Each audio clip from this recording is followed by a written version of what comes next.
So, if the news is any indication, whether something is a mail-in ballot or an electronically voted ballot, there appears to be a trend which is continuing and is a lot longer standing than it seemed to be in the past, of being able to deny election results by those who are running.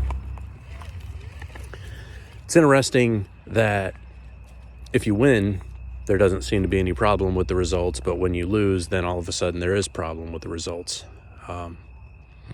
There's enough evidence of the possibilities of fraud between mail-ins and computerized elections to allow for scrutiny, for criticism.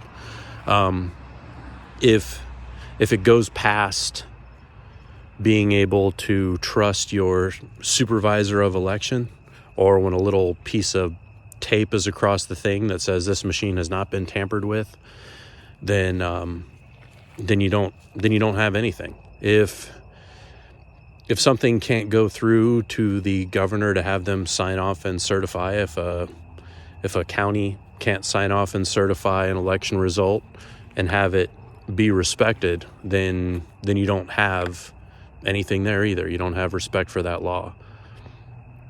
I would say, in response to something that WCAM Studios said earlier about, well, we're two people. If the Constitution doesn't work for us, then we can come up with our own piece of paper. That doesn't work either. If you take this other end of the election process, which I talked about the final end of the election process being the electorate college. If you take this end of the election process and look at the results, who did you vote for your local supervisor of elections? Is the problem in your area? Part of what am I trying to say here? Let me word this correctly. A big issue that they had when they were labeling the claims and going to court over the 2020 election results, they couldn't prove individual harm. And that had to do with, you didn't necessarily have a person that said, hey, listen, I voted for this individual and my vote wasn't counted as that, it was counted as this other thing. Nobody had the receipt on it.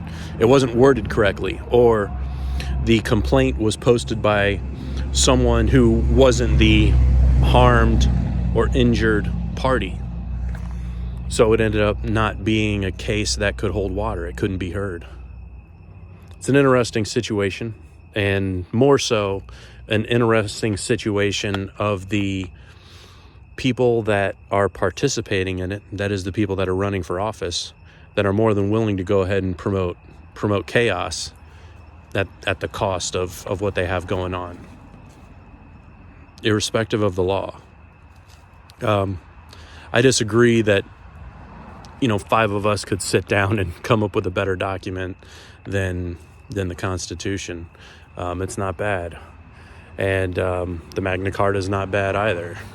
But to shift from, say, a Constitution to Magna Carta, no.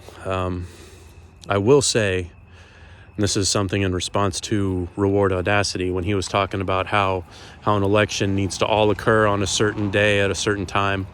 That was a somewhat more recent law. It isn't something that's in the Constitution itself. What is in the Constitution itself is that it's from an electorate college, from different areas that have the same number of representatives, and gets presented at a certain time to be certified.